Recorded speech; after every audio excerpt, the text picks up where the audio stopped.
All right. It started? Yeah, we're recording. Okay, I like it. These brand new mics. I know, they sound great. Brand new mics. I feel like I want to do like the sweaty ball. I can't even remember what he says. I know. I should have prepared for that one. Yeah, I know. You hit me with that out of nowhere. All right. Let's get ready. We're being serious now. We are being serious. Welcome to Gilded Trash Podcast, episode 3. Tres leches. Tres leches. Is that a thing? I feel like I heard of that. If you listened to last week's episode, then you know we talked about some comedy. One of the questions I forgot to ask you, though, is assuming you get booked on a big show. Right. Maybe one day. What's on your rider? Well, we should preface that a little bit by saying, too, is that we were watching an episode of Kill Tony, and they were making fun of Cam Patterson's rider. Because it was like candy and goofy shit, Kool-Aid. That was the big one. But what would be on my rider? Orange Tic Tacs. 3 packs. 3 packs, orange Tic Tacs. See, that's something that I wouldn't have even thought of for myself. I mean, I'm never going to get booked on a show because I don't want to be on a show. But let's say that I'm, I don't know, a guest on a podcast. And I get a rider. Right. I don't even know if they have this. Anything you need a rider for? No, I wouldn't have thought of Tic Tacs. I clearly need one now because I'm scratchy-throated. But I don't even know what's on mine. If it's a Sunday, I need 4 TVs set up for football to see the Steelers game in case I would be in that. Oh, Diet 50/50. 1 jug of Gallagher's Diet 50/50. It has to be Gallagher's. I don't even know. I don't want it if it's not. Yeah. Yeah. Otherwise known as an Arnold Palmer. I can't say it. Right. So I call it an Arnie Palmy all the time. Arnie Palmy. Arnold Palmer alert. Arnold Palmer alert.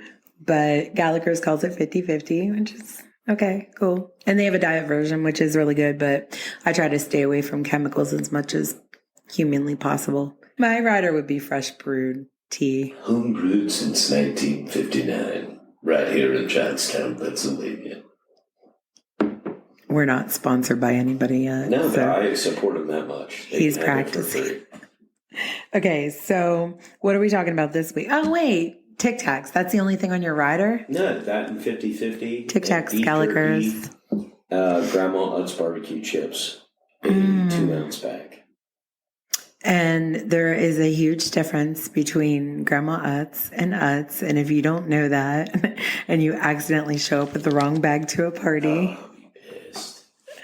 No, remember I did that? No. So here's what happened is they switched it on you.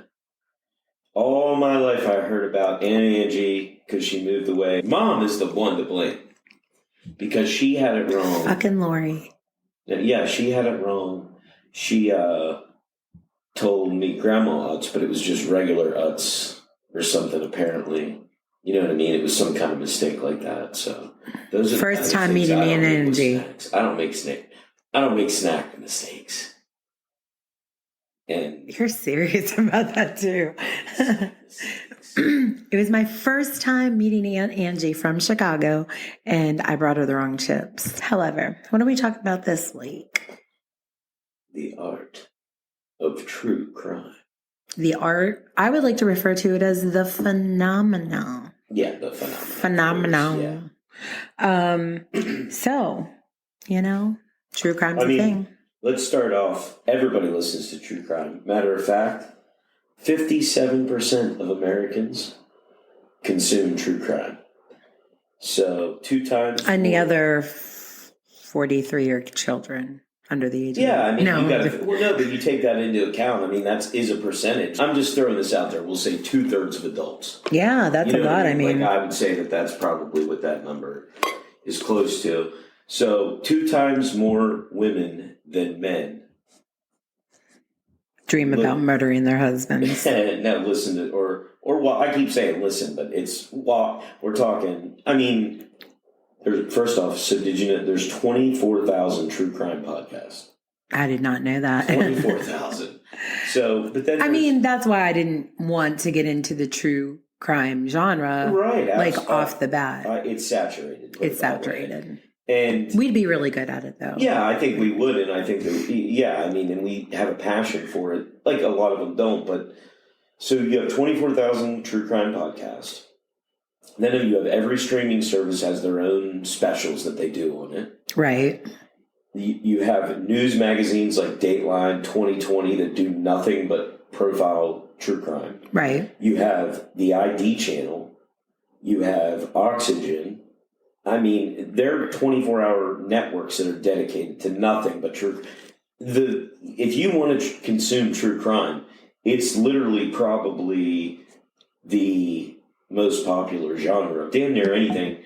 For example, one of the most popular podcasts on Apple and Spotify, a quarter of them are true crime podcasts. Wow. So, I mean, that gives you, I think, because when you think about all the different subjects that are, I mean, my God, there's podcasts about everything. Oh, so to think literally that a quarter everything. of the most popular ones are true crime, right? That tells you how big the genre is. Right.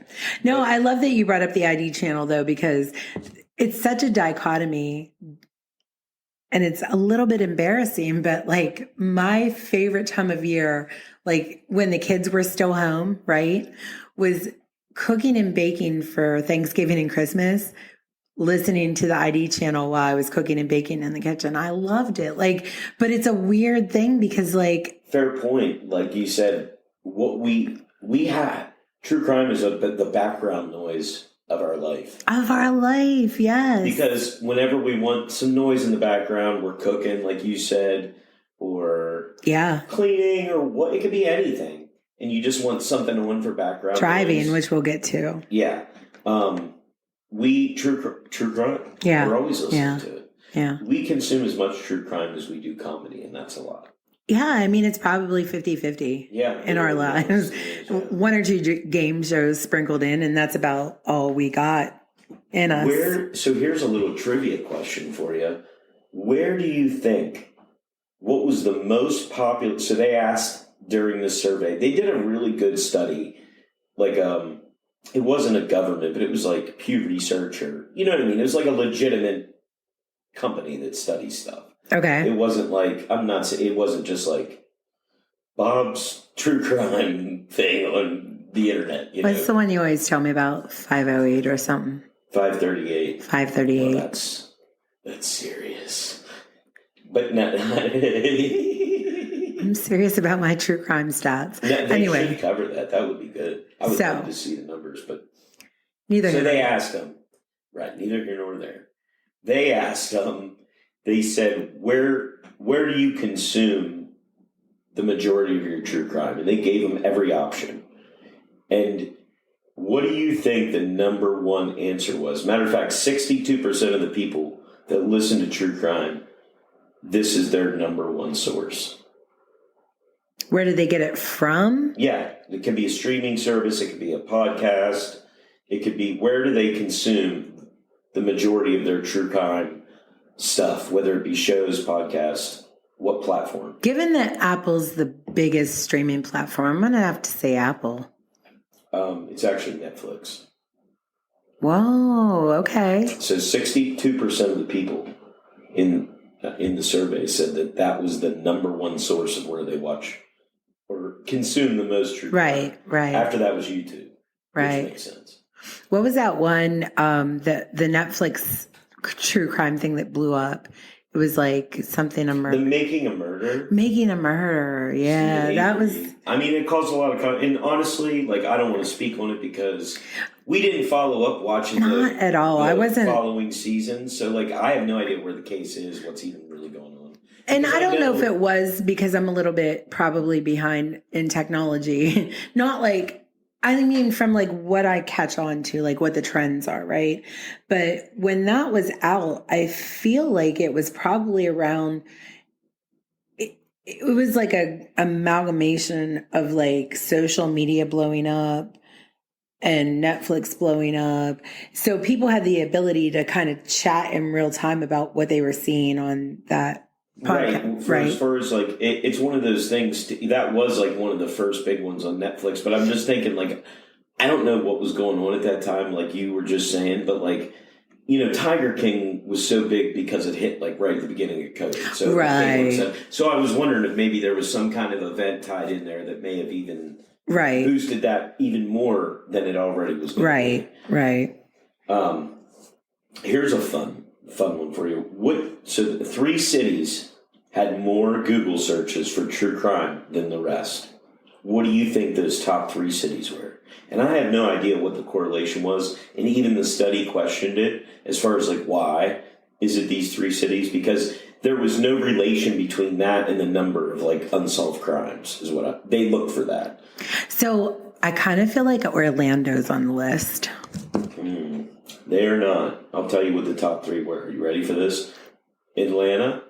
Okay. Cleveland. Okay. And Minneapolis. They were the top 3 states that had the most true crime related Google searches. That's crazy. Yeah, very. And like I said, they questioned why those 3, were above and above. I'm a stats person. Yeah. So like my brain's going to like all the like, my brain's already trying to put together the recipe of how that is or why that is, right? You can make a lot of assumptions. For sure. One of the assumptions that I'm going to make for Atlanta is that there's a lot of production companies down there. So there's a good chance that there's a lot of people that are doing podcasts out of Atlanta that are doing. Does it correlate to the amount of true crime podcasts that exist all up? Right. I'm not sure. Would you say the other 2 were Cleveland? Cleveland and Minneapolis. I think it's both because cold. It's cold up there and they got shit all to do in the winter. That's exactly. They got shit all to do, folks. Shit all to do. Yeah, so... Well, so real quickly, I want to just run down through a little bit of a timeline.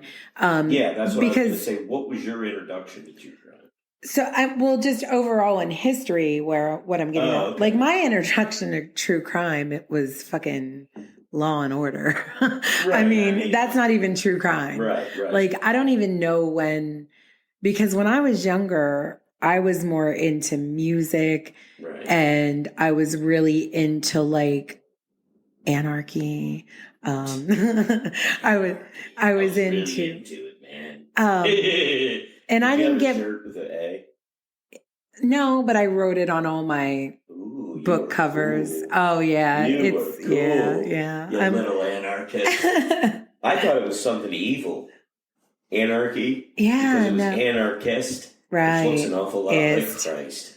And Satanist. And Satanist. Yeah, it looks like Christ and Satanist. And since I grew up in a religious household, I was like, I don't know what this is. Anyist is bad. I don't know what this is, but I don't want a part of it. It's a baddest. It's got something to do with the devil. No, I wasn't. That's where we I really thought I was. Anarchist. I thought I was going to be an anarchist. But no, like, so when I was younger, so first of all, my parents didn't feel that it was appropriate to talk about those type of things in front of children. Right. Like they didn't want you to be exposed to like death and murder and stuff. Exactly. Matter of fact, that makes sense. The first funeral I went to, I was probably like 17, 18. I went to no like relatives' funerals when I was younger. Right. Probably not even my grandparents, and they died when I was like really young, like 4, 5, and 6 maybe. My dad's people. Crime wasn't even on my mind. Like, it wasn't. I didn't have crime on my mind. I was kind of really naive, to be honest with you. And I thought maybe there was like a girl that got kidnapped at your high school. Or no, like none of that. No. I was thinking about getting out of Johnstown when I was in high school. Well, no, the reason I brought that up is because, as you know, my introduction to it was really the Debbie Klein case. Right. So from Waynesboro, Pennsylvania, because both my grandmas, my mom, it happened in the late 70s.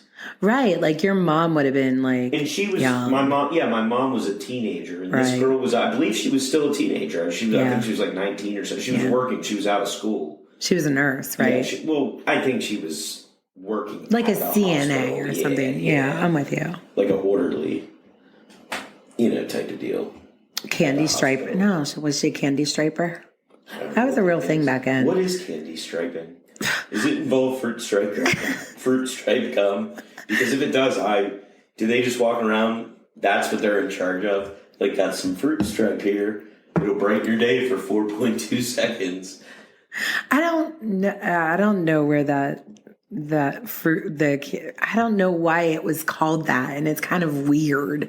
So I don't like to talk about it. Candy striper. Yeah, but I don't know. So I don't know if she was a candy striper, what she did at the she worked at the hospital, and where she got kidnapped because they found her car or whatever was close to where my mom's house was. Right. It was like less than a mile, maybe right around a mile from there. Less than, I think. Yeah, I think less than. And so, like, it was a big deal, like, for her growing up. So then they wrote a book about it, and the book was called Missing Person, and everybody in Waynesboro had 10 copies of this book. Right. And we talked about in a previous episode about being scared of books. I was scared of this book, let me tell you what, buddy. I did not want that book anywhere around me. Nothing. I didn't want nothing to do with that book. And I don't know why, but I thought that Debbie Klein was going to come get me, kidnap me to the other side, pull her. I don't know. We don't know. But you said you had a little bit about the timeline. About right. Like true crime. How did it get started? Yeah, like, because I think when we think of true crime, we jump straight to, like, maybe, I don't even know, like the first show or kind of the ID channel. Inception was like the first real, other than Dateline in 2020 and those shows, which came on once a week or whatever. Oh, I mean, we pack all the 80s in there. Most of us think of, like, you know, Unsolved Mysteries, America's Most Wanted. Ooh. But this shit actually started in like the 1800s. So to all my Bridgerton fans, think about Lady Whistledown, right? She's talking about things, you know, drama in the elite class. Well, in order to entertain people with money, back in the day, they would create these little pamphlets about true crime and sell them on the little street corners. Oh, that's fun. Yeah. Did you hear about Debbie? Hello, good sir. Did you hear about Betsy? Someone's murdering virgins down at the corner store. Ooh, I wonder how the Jack the Ripper pamphlet read. Right. Watch out, hookers. Good day, ladies. There's a ripper on the loose. There's a ripper on the loose. So that was the pamphlets were geared towards the people with money, right? So of course, for every, you know, there's always the flip side of the coin. So for the poor people, there were ballads created, and they were ballads. Yeah, narco corrido. It is in order to understand the crime from the criminal's perspective. Right. Right? So what do you hear all the time? What was their motive? So they created these ballads to understand the criminal's motive. I would like to hear some of these. I know, like I want to go back and dig now. Betsy was a stupid bitch. I shot her in the head. She nagged me every morning from the time I got out of bed. That's exactly it. It would be like fun like that, though. They'd be like, hey, oh, and there's dancing kids in the street. Wait, didn't we find that there was a serial killer who recorded one of those vinyls one time about shooting his wife? I mean, we knew that. I do vaguely kind of remember something about that, but I don't. Yeah, but so they would take the lyrics from the ballads and print them up and hang them around town so that everybody could learn the songs of the "Oh Woe the Criminal." Oh woe the criminal of mine. I shot my wife in the eye. I feel like a lot of them be about murdering your wife back then, because those guys were like really abusive. They were very abusive back then. But then, is it even a crime? Beat their women incessantly. If it's swept under the rug, is it even a crime? Well, I mean. So then, like, that's like the 1700s. In 1807, Henry Tufts was one of the first people to write an extensive biography about being a criminal. He was in... Henry Tufts. Yeah, he was an American. Did he form Tufts University? I think he formed Tufts Law. Tufts Law. Tough Law. So I have no idea who Henry Tufts is anyway, and I really don't care, because then you jump the whole way fast forward to 1965, when little Truman Capote, when he wrote In Cold Blood. I have a question about Truman Capote. Is that who the Truman Show is based on? No. No. I've always thought that, though. No. I think it's a secret message. I don't know what the Truman Capote story is, but I think it has something to do with the Truman Show. No, but Capote is like... Yeah, what was the name of that? In Cold Blood. It was about those two guys that like went and murdered that whole family in the Midwest. Right. I don't know. I mean, I've seen the movie, I've read the book, and I still don't know because all my crimes just kind of run together. Yeah. It's like a melting pot of crimes in this brain.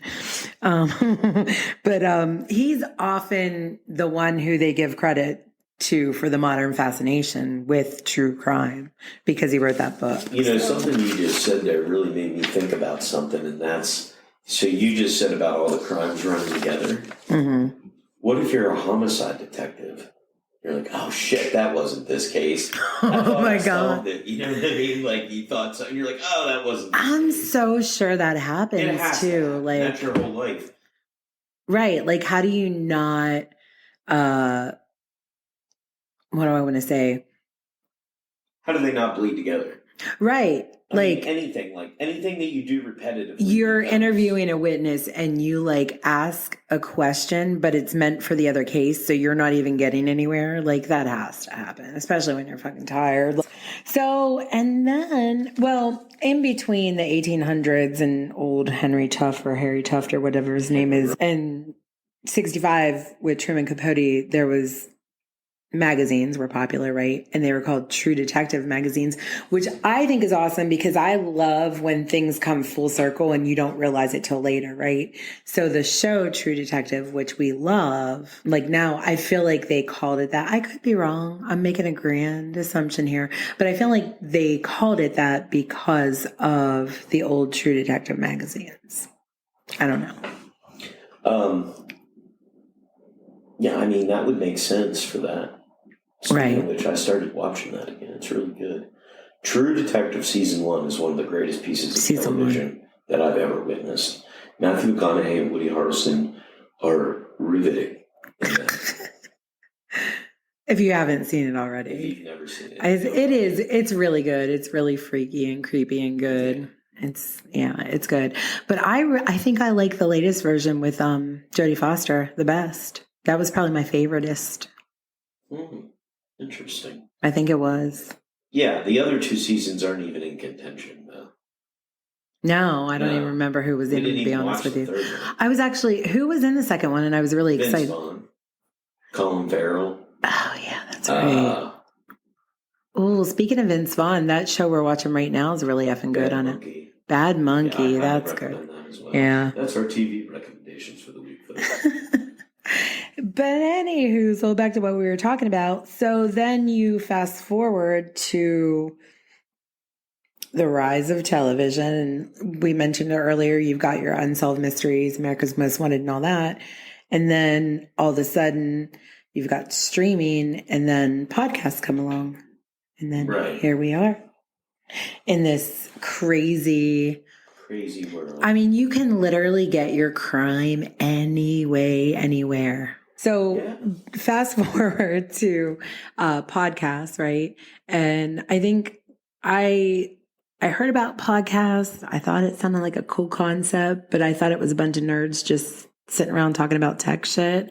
Regardless of all that, one of my girls at work, thank you, Carrie, recommended a couple podcasts. So we started out listening to Serial. Yeah. Which I think the first time we took on a case. That's the first time we cut our first case. And I think if you're like over the age of, let me think about this for a second. If you're over the age of 27-ish, maybe, you probably cut your true crime teeth on Serial podcast. Yeah, I mean, it was the first big.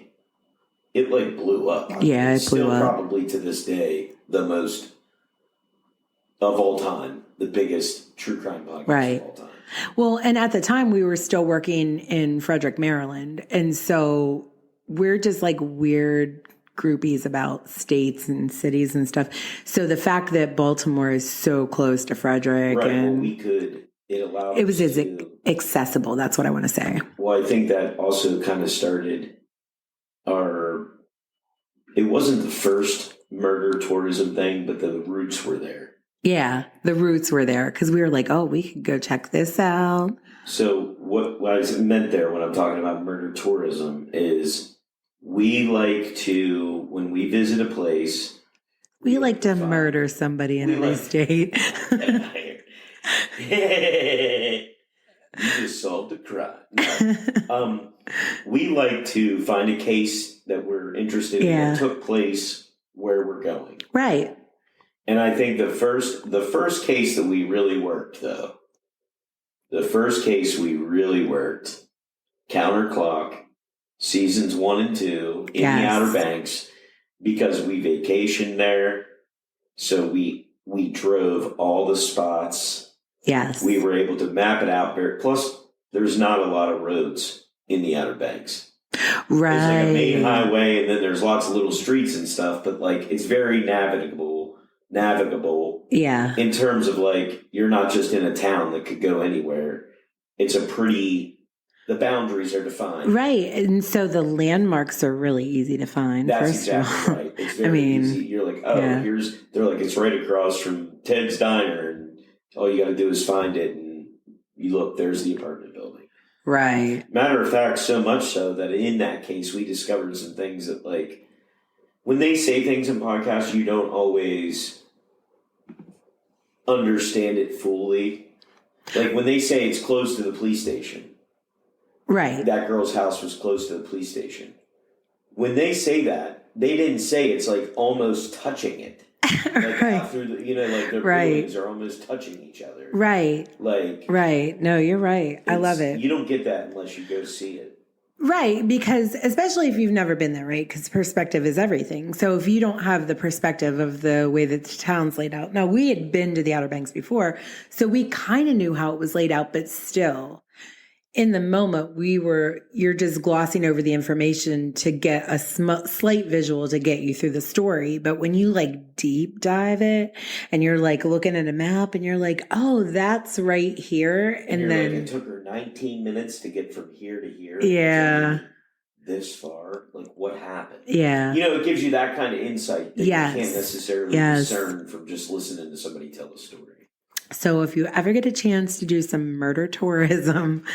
But now we do that everywhere. Yeah, we do it everywhere. We're going to Pittsburgh, we're like, oh, what's our murder today? Yeah, we want to listen. We find a podcast. We see if we can scope a spot or whatever the case may be. Like go out, I really like it when there's food, when there's a food in the story. We worked at a diner. We got to go there. They were at a bar. We got to go there. Speaking of working at a diner, you get to go through and see that stuff. Yeah, remember Denise Johnson worked at a diner. No. Stacey Stanton worked in a diner. And what did that diner turn into? Well, it turned into like an event space. And my brother had his wedding reception there, which we didn't know till after the fact. You know what I mean? When we were researching, we're like, wait a second. This is... Right. Like we were in this building for a fully different reason. Yeah, we discovered that. That was really cool. That was part of our murder tourism because when we were down there, Yeah. That's how we found that. That's when we coined the frame murder tourism because we found so many. That sounds so... I don't know, but it is what it is. Lots of people love true crime. Lots of people love to see... There's a reason that the Lizzie Borden house is like a... Absolutely. I mean, people want to see where stuff happened. For all different kinds of reasons. Yeah, all day. We're not going there to be like, ooh, somebody got murdered here. Yeah. Somebody got murdered here. But we go because we want to, attach ourselves to the story in some way. Oh, but we totally skipped from... serial to Counterclock and forgot what was in the middle. Up and Vanished. Up and Vanished. So Serial was the first case that we sunk our teeth into, but Up and Vanished was the first one that I think we were like really like trying to solve it. This could be something. And because in Serial, they already had their guy in jail who they thought there was right. That was about disproving something that they thought. Exactly. That's a different than a whodunit. Right. Like, absolutely. At that point, well, it is still a whodunit, but the main focus of that was just disproving the state's theory. Right. Which is different. Right. And so that's another crazy thing because, again, everybody that we've talked to about doing a podcast, everybody that, we've researched on the internet, they're all like, find your niche, however you want to say it, niche. In that case, like, you could literally just do specifically one specific genre, and I'm going to tell you which one I would do later.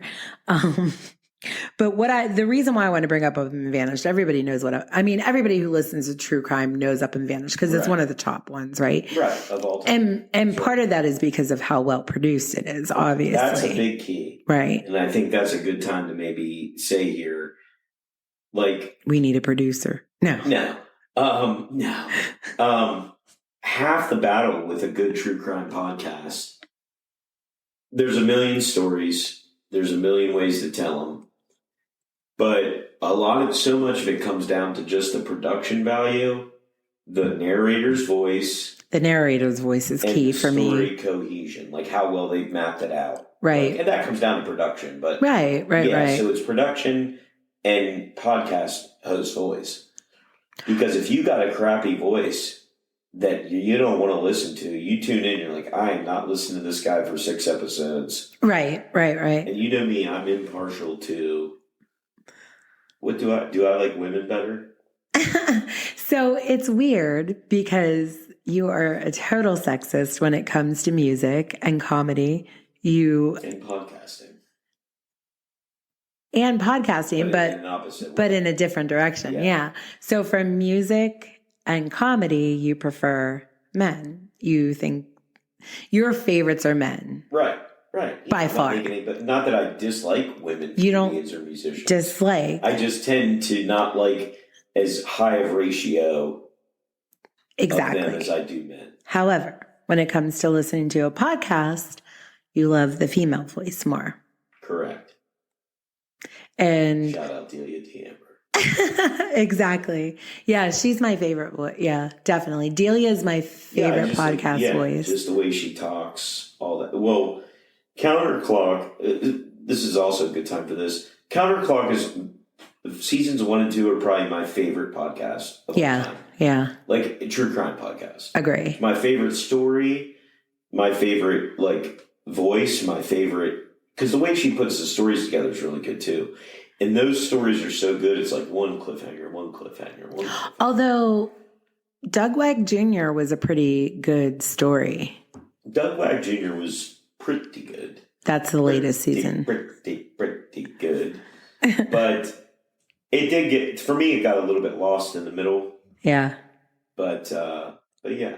But just on the true crime podcast front all up though, and the reason why I brought up Payne, Lindsay and Up and Vanished is because there's a lot of work that goes into it. And there's a lot of if you're like me, who's like, I can talk to people, but like reaching out to someone to get them to talk to me is painstaking. I've reached people put boots on the ground and they knock on doors, they make phone calls. You all of get it. And it's a lot of like you said, it's a lot of and work. You like become a counselor for people. Right. Like you're taking on everybody's energy, which I'm not. I have to learn how to protect my own energy before I take on anybody else's. Right. And I want to take on a case, and we'll get to that too. However, the reason why I'm talking about it is because Up and Vanished dropped on August 7th of 2016. And February 23rd of 2017, they had a person of interest finally. And Tara had been missing for years. Right. Well, that's how many, we don't have numbers, but how many, well, I do have numbers on one thing. How many crimes have been solved because of podcasts? Because it just brings attention to it. Like I said, they don't solve it, but the more people that are talking about it, the more people that are, the more that you might reach somebody that does have that one piece of information. Right. That they finally come forward with or whatever that blows it all wide open. Right. And so the show Unsolved Mysteries, turns out a lot of those are solved now. I love it. Because, 260 was the number that they gave that they solved over the years. Nice. So, I mean, that doesn't sound like a huge number, but that's 260 crimes. Now, they're not. That's 260 murders. Families who know what happened or whatever. Right. That's exactly. For whatever exactly reason. Right. That's the bottom line. Yeah. That to me is amazing. That if is amazing. One, that would be worth it. Yeah, absolutely. It's interesting as shit. Right. How else would I have known Richard Church was after me? I mean, I wouldn't have. Richard Church was. It's funny because we actually never released that episode. That wasn't an actual episode. We talked about books under the bed, which we'll talk about next episode in Spooky. That was all in that. That was yeah. We talked about Debbie Klein. Well, then I think maybe we'll release a little outtakes episode of that. Yeah. In addition to this, where I talk about those things. Yeah, for sure. To provide context. Yeah. So. And also in the Denise Johnson case, there's a new person in interest after all these years. So, and even after many seasons of Counterclock, that probably came out I'm going to say 2017-ish. I'm going to say 2019. So it's let's just say 5 years ago. Mm-hmm. 5-6 years ago, it was released. It took that long. This just happened that they have a new suspect this summer. Just a few months ago. Right. So, even it took that long for the podcast to work. Now I'm not saying that had to do with it, but it did have a lot to do with it because she's been drumming up. That's the thing. A lot of these cases go cold and nobody talks about them again because nobody's asking about them. Right. Nobody's thinking about it. Right. And that's the thing is and yeah. So, I mean, that's actually a really good time to bring up what some of the cases that I would like to do. Right. Yeah. So my whole thing, if I had to pick a niche, would be where there's clearly some type of corruption within the police force. Ooh. That's my passion. Now I want to take I want to take them motherfuckers down. I want to take them down. But I found, I did find, recently I went down a rabbit hole of this guy who was a cop in Morgantown, West Virginia. And one of his fiancés was allegedly committed suicide. And then come to find out that he was now he's in jail for stalking. But that whole police force had a bunch of crazy shit. And the whole reason why I even saw it is because the current sheriff tried to break out. No, he did bust out. Remember, he busted out that lady's window in the van. Yeah. He only got his position because he was replacing the guy that went to jail for stalking, right, who had been let go from other police stations for being stalkerific, right, or whatever he was doing. And the new guy also had issues with. So there's this whole thing where if you do something that's, let's say, gray area or worse, and you're crossing a line, you get to retire silently and you get to go to another police force and work. And I hate it. So anyways. But how many, I think that's a good time to talk about how many times, that's going to be a clip. I think it's a good time to talk about. That's a good time to talk about. That's a good time to talk about it. Oh my God. But he's practicing for his show later tonight.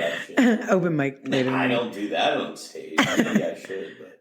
But police corruption. How many times do we see? Maybe not police corruption, but we see police negligent. I mean, that's Dateline's whole gig. They got 34 seasons of it.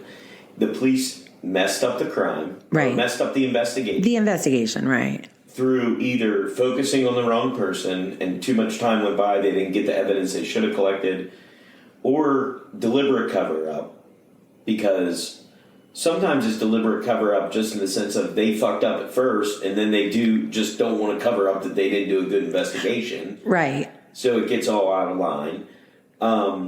They get people to false confess.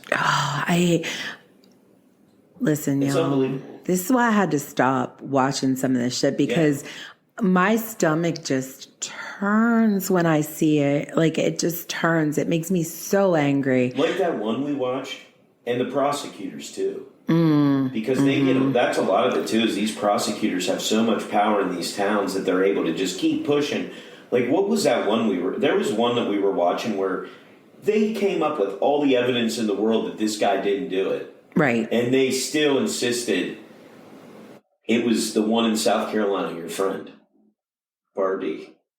Oh, Bambi Bennett. Oh, hey, girl. I hope you're doing good with your podcast. Bambi, I can't say it. Bambi Bennett Sherman. Yeah. They actually, so they tried to pin the murder of her mom and stepdad on her and her fiance or boyfriend at the time. And that little fucking smarmy little asshole from Conway, South Carolina, I can't think of his name. He's a fucking DA or whatever. After they had evidence and a confession from the person who actually did it, he said, well, I still think they was connected to it somehow. Right, I think they were connected. I think they set it up with them to do it. We saw that in another case, too, where like a girl was kidnapped or something, and they proved that this guy didn't do it. But they were like, well, he must have let him in the house. They doubled down on that shit when they're wrong. It's double down on it. Oh, it makes me angry. Just be like, listen. We got it wrong. I don't know why that's so hard for them to say in a lot of these cases. I know. Just be like, people fuck up at their job all the time. Even the most prestigious profession, doctors, sometimes things go wrong and they have to say, listen, I messed up or whatever. Yeah. Police should be held to the same standard of admitting when they're wrong and repercussions for when they do things that are egregiously out of the normal protocol. People make mistakes, but I admitted it, and but I'm big on admitting your mistakes. I like to proactively admit my mistakes so that nobody can come after me afterwards and say, catch me in some shit like that. I love to admit my mistakes, but cops, they will fucking double down, triple down, quadruple down.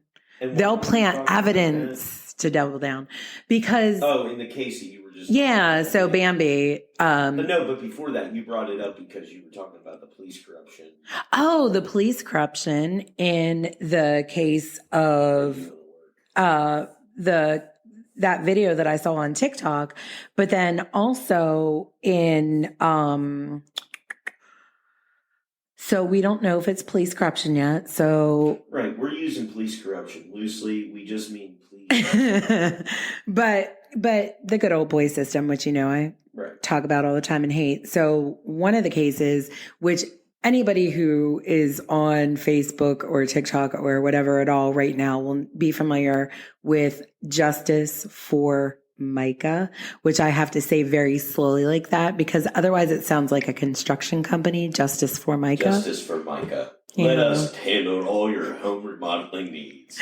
Yeah. Justice for Micah. Yeah. So it's not a construction company. It's for Micah Miller, who allegedly offed herself at the river down in South Carolina, somewhere between Myrtle Beach and Little River. Yeah. So Cassidy.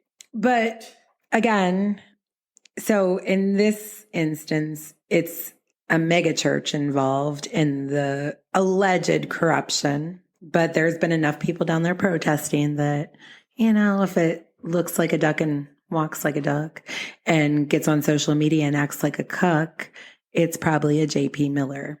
Oh, just kidding. I don't know anything about the case. I don't know. I don't know the recipe. And the other one, which is kind of critical to like, this has so many ties. I love when it has juicy, juicy ties. Is so there was a case that happened in January of 2011. A young teacher was found stabbed to death in her apartment in Philadelphia. Her name is Ellen Greenberg. And her fiance at the time, Sam Goldberg. So you're going to notice a trend here that I'm not going to call out, but I'm just saying when go look at the facts, folks. Facts speak for themselves. Go read them for yourself. My heart breaks for Ellen Greenberg's parents, by the way. I mean, it's one of the weirdest suicides, and I say suicides in quotation marks for those that aren't watching. Right. Because it's like schmooishide if you're on one of those fucking trigger. It is bizarre. Like, I just don't. First off, how do you stab yourself 27 times? Not only how do you stab yourself 27 times, but how do you stab yourself in the neck, sever your spinal cord, and then proceed to stab yourself? To continue to stab yourself.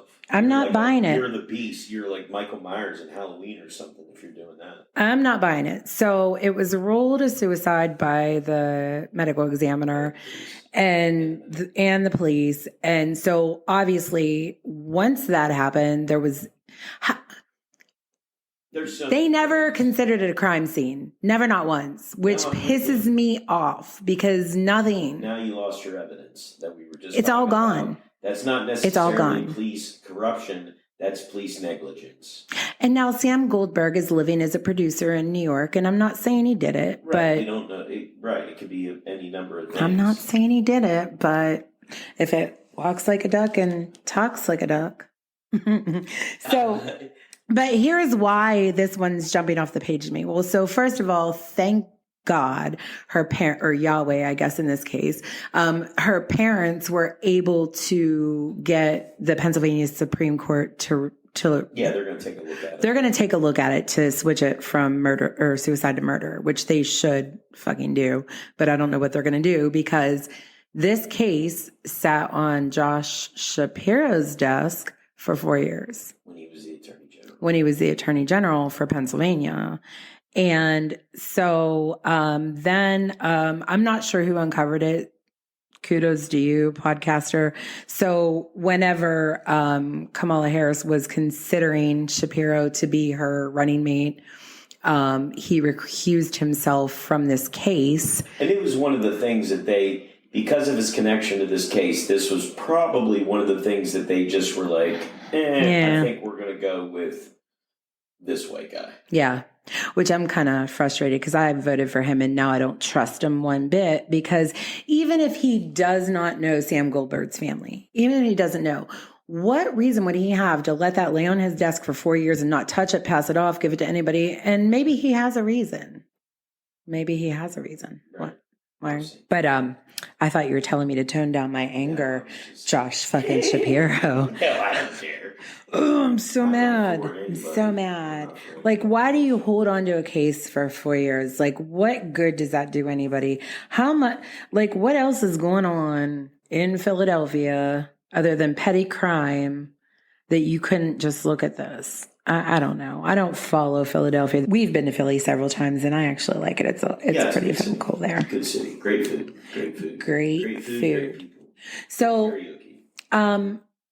I do have a little list of cases that I would like to potentially look into at some point. But before we do that, let's go down the path right quickly of what we hate about true crime shows. I'm glad you brought this up because I forgot all about this. First off, I'm going to put it out here. We know what, and I'm talking to every true crime show, movie, documentary, podcast, web series, anything. Stop telling me what luminol is and what it does. I know how it works. They spray it on the thing. Shows you bodily fluids. We all know how it works. We know that bleach could be a false positive. Every single piece of true crime produced has a thing where they tell you what luminol is. They over-explain themselves for filler of their time. Yes, that's exactly it. We get it. We get that you have to have 26 minutes of content in a 30-minute show. Useless things. Right. Tell me something else useless. Right. Tell me that he went. Tell me that the victim liked going to the store and buying lemons. Exactly. You know what I mean? I'd rather hear that than learn how. Because baby wants a 12-lemon centerpiece. Yeah. I don't know what it is, but I want to know. So I don't give a fuck what luminol is, first of all, because studies have shown that it's not always accurate, right? So, yeah, remember, I just got done saying bleach can be a false positive. I thought that it could throw the results, but. Okay, so then that makes it not always accurate. Right, if the results can be thrown. I'm just saying, stop using filler. Or if you're going to use filler, give us something sexy that we can bite our teeth into. Or something that we can think about. We know, we've all seen every Law and Order. We've all watched all the CSIs. We know that you have to put DNA into the CODIS database. We know how that works. We know what you're looking for. We understand the fingerprint procedure. We understand blood tests. We now know that dental impressions may not be. They're not accurate. Junk science. That's what it's referred to. Bite mark and science. Bite mark analysis is junk science. Hair follicle investigation is junk science. Lie detector test. Junk science. There's another big one too that it's like, what? Handwriting samples. Handwriting samples. But junk what was the science. Other one? There was another one that was really junk science. Maybe it was the bite mark thing. Because that guy. I feel like it's something about. The guy with the bite mark guy. Well, that was There's a whole documentary series about cases that they had to reverse because what he was talking about. Because this fucking Yahoo was selling snake oil to prosecutors. He's on there preaching about how it's not junk science, but it clearly is. Right. All scientists agree that it's trash. And here on Get It Trash, we know when something is trash science. It's trash science. Well, and it had me convinced in the West Memphis 3 case too. The bite marks. Yeah, remember the one stepdad, the goofy one? Oh, Snaggletooth. Mm-hmm. Yeah. I mean, he might have just been doing that to punish the kids. That's the other thing. Let's talk about that right here, because in every true crime case, there's always like a red herring of a guy who's like way too interested, but he ends up not being right. People are just weirdos that don't necessarily kill people. Some people want to just be attached to tragedy and mystery and cases. That's the thing. They have a name for it. You hear them talk about it. Yeah. Like, people that want to be but they like want to help the police. Right. And they like interject themselves. But sometimes it's the killer. So we've seen ones where it's the killer. Hello, Dexter. Yeah. He was working for the police. But like there was that one where that guy was hanging out down at the police bar. He ended up being the serial killer. Yeah, case, but he was just trying to interject himself into the case. I don't know why they do that. If I committed a series of murders, I'm obviously not going to be like, what are you guys working on over there? I know, but like if you're that mentally unstable to do a murder, do you think like you're probably, because depends on what kind of murder. It's probably working on your mind. And if you can't get to what the facts are, the real facts, it might drive you even more insane. Well, I think too, with some of those is like, this was a serial killer specifically, but they want to be involved in that. That's a part of the element of it for them. Is They want to hear the news reports, see the investigation. Right. How many of them have interacted with the police in some way or another, or the reporter? Right. Or whatever. That's a thing. Right. And that's what this was, is this guy was hanging out down, like talking to hey, what's up, guys? How's that serial killer case going? And meanwhile, he's the serial killer. They caught on, though. They got him. Right. They caught on after about the 7th one. All right. So let's wrap it up. with a couple cases that you may or may not know of, but feel free to interject your thoughts, opinions, and feelings. Sure, let's go. Let's do it. So, I'm a detective.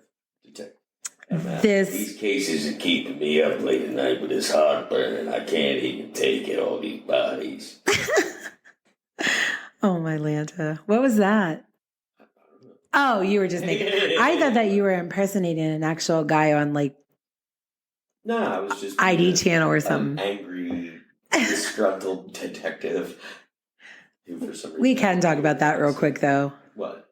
We forgot how many amazing voices there are in true crime. We talked about loving, like, the podcast. My favorites. Yes. So, Robert Stack. Yes. Is the greatest mystery voice of all time. Yes. He'll scare the shit out of you. Yes. But he's also, like, engaging. Like, you want to hear what he's got to say. And he's like... And it's just like, what? It's scary and soothing all at the same time. Although, you know what I've learned? You know whose voice is very similar? William Shatner. Yeah, yeah. And it's weird because and here's how you know they're very similar. Here's a little test for you kids out there. Make it the latest TikTok thing. So you get William Shatner on The Unexplained on one TV and Robert Stack on Unsolved Mysteries on another TV.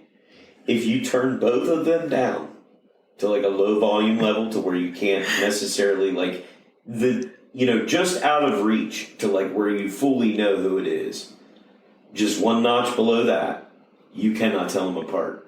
Like the spots in their voice that are like the warmest and the deepest, like match up almost perfectly. Right. And because the reason I know this is because I like to have the TV on late at night while I'm sleeping. And sometimes I wake up and it's Unsolved Mysteries, and sometimes I wake up and it's The Unexplained. And it's down low, and I can't tell without looking at the TV what show it is.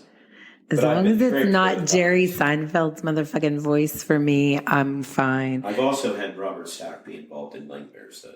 That's a big one. I had to implement a rule when we first started dating that he was not allowed to watch Jerry Seinfeld at night, the Seinfeld show, because I couldn't. If I heard his voice in the middle of the night, like I would wake up and just be angry. What's the deal with murder? But yeah, so, and Keith Morrison's voice, you can't not bring up Keith Morrison's voice, which was the best voice ever until Bill Hader ruined it for me. I mean, I love that impression. I do. Keith Morrison's the best Dateline guy, hands down. Yeah. He trumps Murph. Yeah. Andrea. Yeah. And Mankiewicz. He does. Sounds like an ex-cop. Jonathan Mankiewicz. He's down there. He's worked every case. I love it. I don't know why all my cops are New York. I guess because of Law and Order. Yeah. Growing up watching, that was my first impression. And Columbo. Those are my first impression of like detectives with suits and trench coats and stuff like that. What was that one that my mom used to They all watch? talk like this. Yeah. Oh, Heat of the Night. Was that a show? In the heat of the night. I think it was a show, but I don't know. I don't remember anything about it, but yeah. So, okay. So we live in the Johnstown, Pennsylvania area, and there's a couple cold cases over the years. Some of them are in the early 70s. I think I talked at one time when we were talking about my Uncle Mike that Miami Mike. Yeah, call back, dude. I love it. So Miami Mike was found in a hotel room with a self-inflicted shotgun wound. But I've heard rumors that may have not been the case. But my family's weird. They don't like to talk about shit. So that may never get reopened. So whoever did it, if they did do it, is going to get away with it. That's all I'm going to say there. But most of the cases either happened, like I said, in the 70s, or there's been a rash of recent murders, but those ones are all drug related, right? We've got a lot of... Can we just be honest? The drug related ones are not as fun. They're not fun. Because why it happens, it's not crazy. When it's business, it's almost like not as good. Right. It's like when It's like when a company takes over another company. You don't really care about that too much. That's kind of like the drug business. Like, if they're like off murdering because of drugs, I really don't care. That's the price of doing business. Or it's like the mafia. Right. Like they're just killing each other, doing that. Like, it's the price of doing business. Yes. Right. When you're conducting business and murder's a part of it, when your business is murder, I don't care about it. Just so everybody knows, we don't condone. Murder. I mean, I do in certain cases. Well, but certain ones. But. anyways. But in the 90s, so like these 3 cases that I'm going to bring up, 95, 96, 96. So the case in 95, there is like no information. I'm pretty sure her kid, at least one of her children, is now since passed away. But Catherine Bitter, she was in her early 20s. She already had a kid, at least maybe 2 or 3, and she was living out in like the Beaverdale area, which is Cambria County, Pennsylvania, but it's outside of Johnstown. It's like rural. She was last seen with her boyfriend. From what I read, I don't know that anybody thought that it was her boyfriend, and maybe he was cleared. I'm not a hundo on that. Like I said, there's not a whole lot of information out there. But then like when you go into Facebook to kind of look it up, there's people commenting on it who lived around that time back in the day.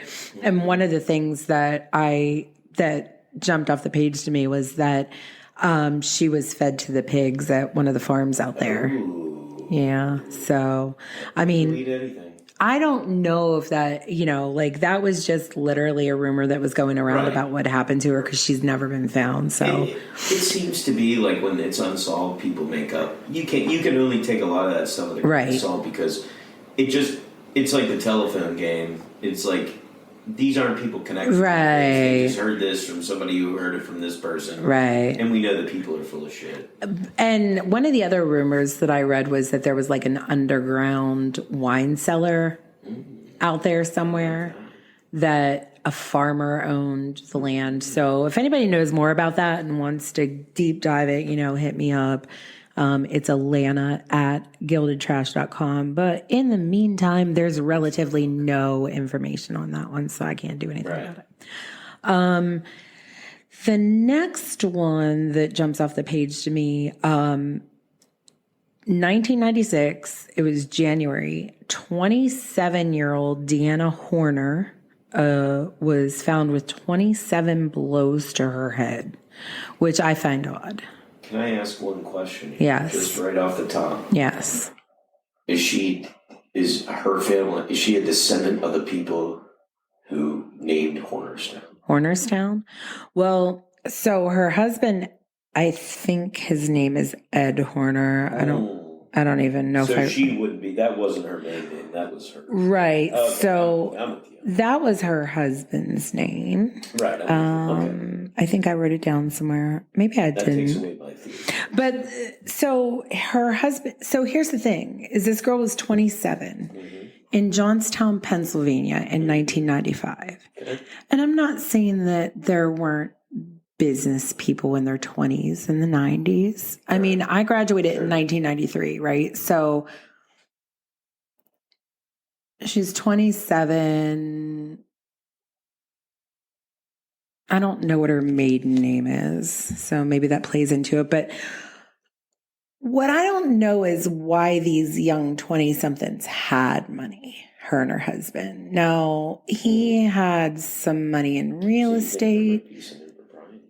Yeah, I don't think, as far as I can tell, they didn't come from families with money, is what I'm saying. Okay. So there's a question as to what they might have been involved in. Right. Perhaps. Maybe not. I don't want to put that out there. We're just throwing questions. Right. So. I'm just asking questions. And so she was found, and there's a couple of things about this. So first of all, her husband's business partner, Richard Allen Smith, was the last person to allegedly have seen her, and he was acquitted. So he was charged. He got charged and beat the charges. He was acquitted. Which again, that doesn't necessarily mean anything. I don't know the evidence, so I can't. Right. Speak to It doesn't mean he didn't do it. It just means that they fucking probably, if he did do it, they didn't have enough and they jumped the gun on it and tried to get it solved too quickly. Which happens a lot too. Right. But if he did do it, and there's nothing they can do about it. To look into that one. What's that? Well, there's more to this, so I'm going to get into it because the cool part is the rumors, but I want to talk. So she's, like I said, I don't know that it's related, but 27-year-old and 27 blows to the head. Like, I thought that was kind of weird. Yeah. So where they found her was, they referred to it as an abandoned house. And I want to talk about that because the house was owned by Dr. Chandra Vora. And if you're from the Johnstown area, you know who Dr. Vora is because she's like a local legend. And I don't mean that in a good way, and it's not bad either. It's actually kind of sad. I don't know how much of this is true, but I was told growing up that she was an actual medical doctor in India and moved to the United States. And at some point, and I don't know if it was when she lost her husband or what, went off the deep end.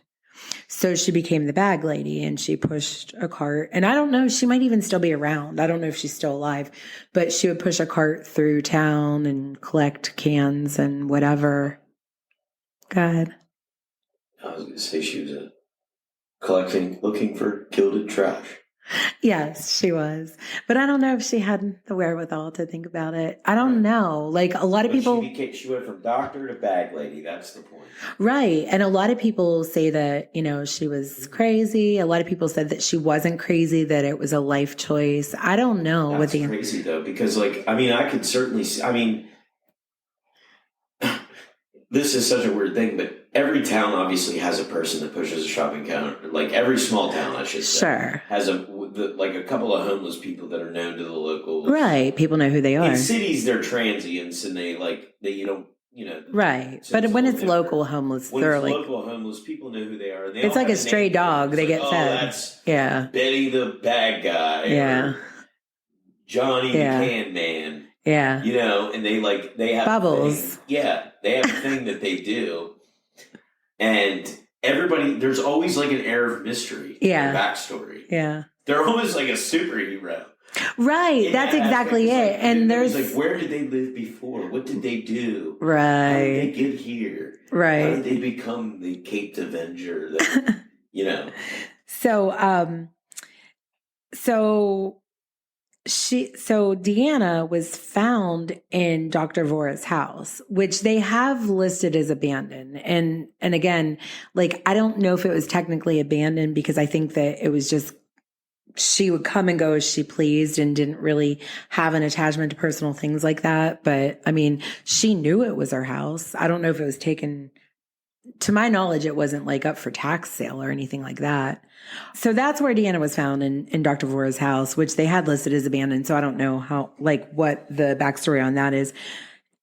Her husband's business partner was acquitted. But at the end of the day, here's some of the rumors involved with this one. That the prosecuting attorney, when Richard Allen Smith was being indicted, had a cocaine addiction. So remember, I said, these are young people. They have a construction company. They have real estate holdings, right? But there's also a lot of rumors of mafia connections. So I'm going to say the guy's name because he was listed. Mafia connection. Yeah. That's fun. I'm a little afraid. I feel like I'm saying Beetlejuice right now. But I'm saying this guy's name because it was listed in the paper. Oh, wow. But whoa, you heard it here second, folks. Allegedly, there was a hitman from Florida named John Charney who was contracted by her husband to come up here and kill her. That's interesting because on multiple levels. Yeah. So when I was looking into that, allegedly this John Charney guy was a cocaine runner and has ties to some local families who own businesses that I'm not going to say out loud. Right. But if I get murdered, some ties between some businesses, some cocaine dealings, and some people. If I get murdered, here's a couple things. If we get murdered. Make sure it wasn't antifreeze first, because if it was antifreeze, Scott did it. Actually, now if it's antifreeze, it could be anybody because I said it out loud. Right, no. And they're going to frame you. Oh my God. Don't Way frame to go. Scott. Way to go. This is like Scott Peterson. That's exactly They what seen the body where he was fishing, they put it there. I'm not going down that road. No, we not. Don't know if Scott We don't know if did it Scott Peterson did it or That's- not. Nobody knows. Nobody knows. I just snorted on that one.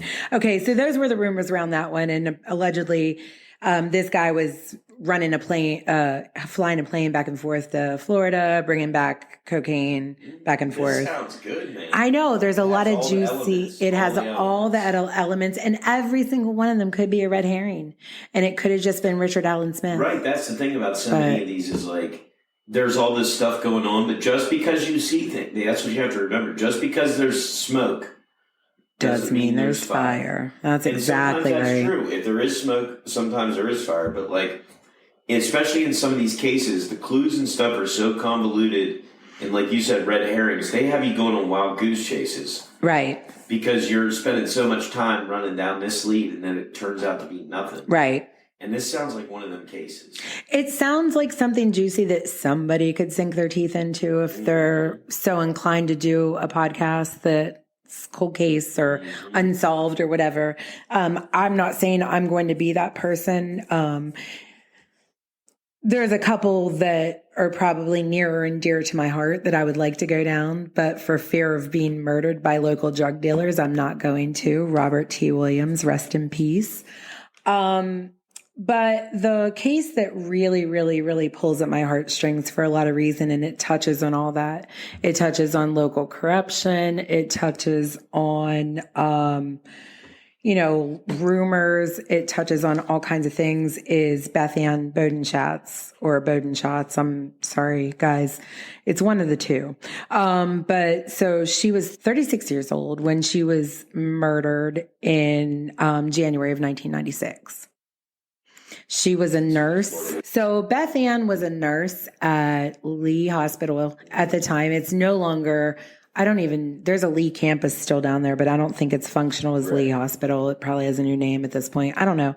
Right. Everybody knows how hospitals change hands every 4 to 5 years in small towns. Yeah, exactly.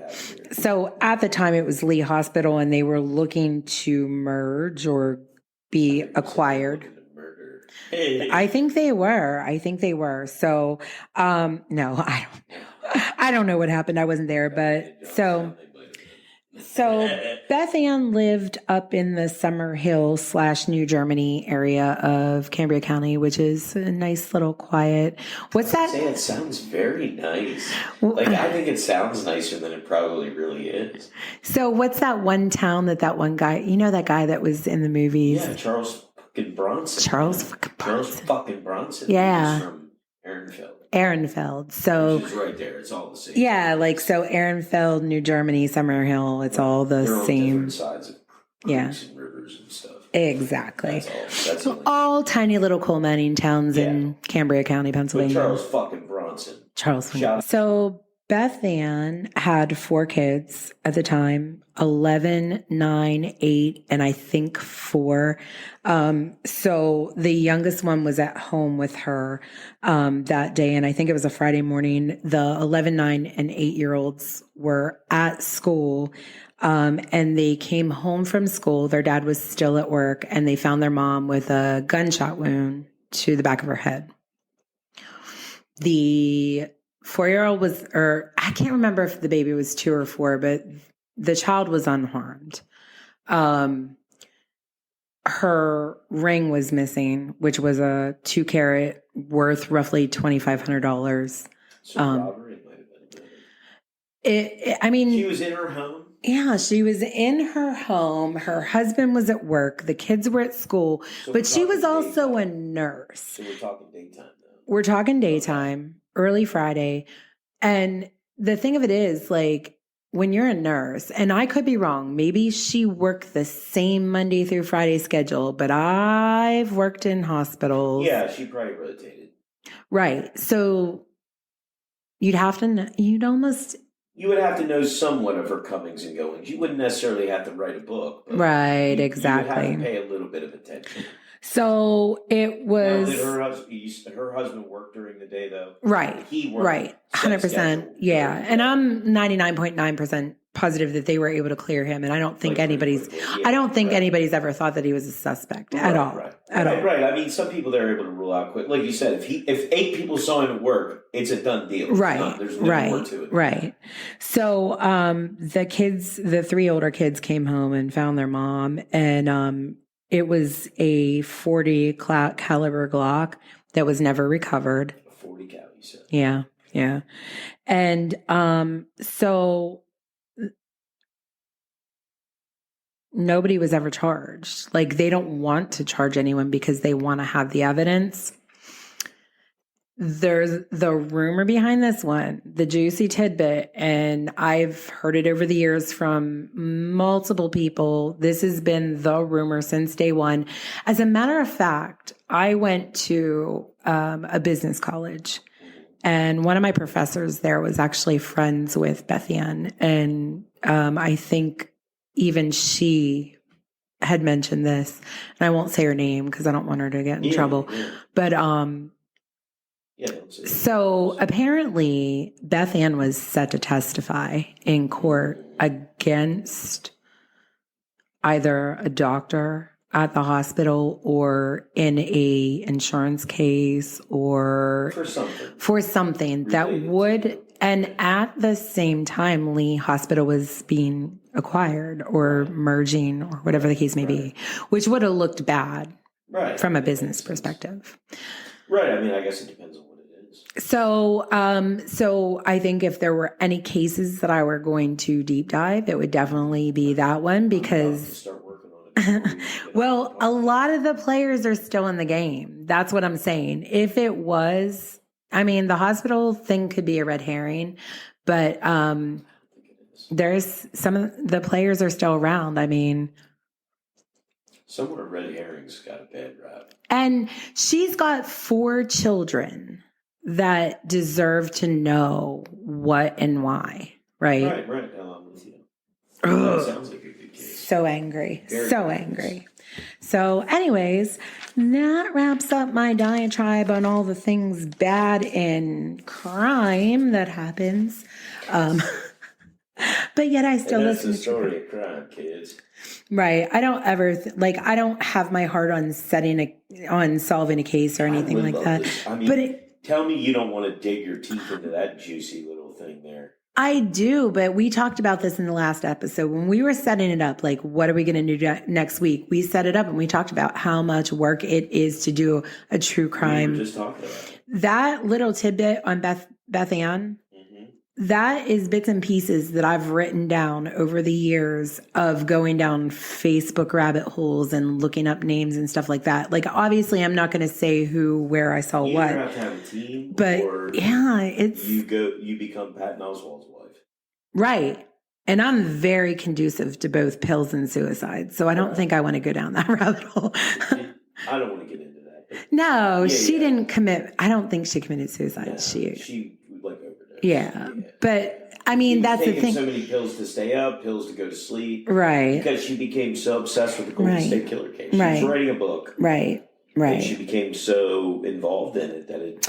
But I mean, to be fair, the Golden State was like the golden goose, and she got the Golden State Killer case is the. Out of all, it's the get of the century. Yeah, well, not only that, but it's the amalgamation of all the true crime podcasts, everything that created the ability for that case to be solved. Yeah, was because of true crime. Yeah, people working on it, and that was decades after the crimes had stopped. Because the last crimes were like the 80s. Decades after the crimes had stopped, civilian sleuths kept working. They did the DNA angle. Right. And even that took civilian sleuths to root through all the genealogy to get to actually catching the guy. Right. And that's amazing. Like, that's amazing. But look at how much it takes to get it when it's not a gimme. Look at the amount. So just by comparison, how many documentaries were there about that case? How many people working on books podcast. All of it. Just Like so that all there of was it. probably Yeah. millions of Yeah. man hours involved between the actual case, the detectives and stuff that worked it. Mm-hmm. Millions of man hours into catching this guy. Right. That's amazing to think about. Right. So, yeah, and I just don't.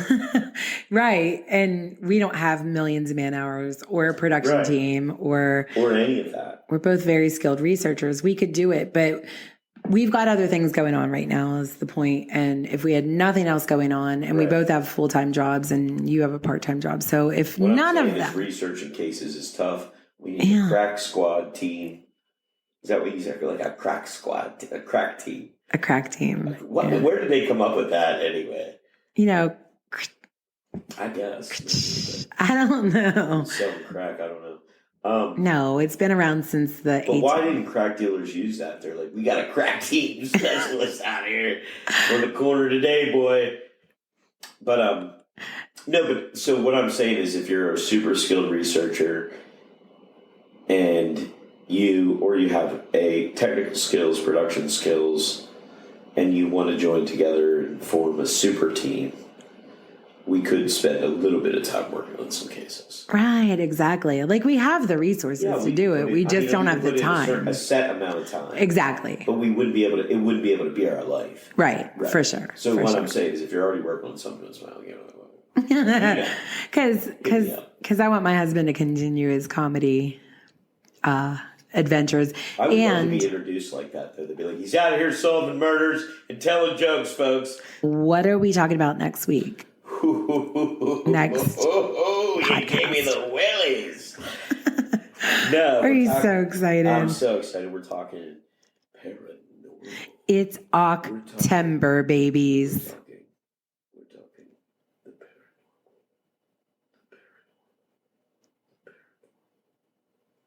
Ghosts. Ghost. Goblins. No, we might talk about goblins. We just recently found out about some goblins. Oh, yeah, I forgot about that.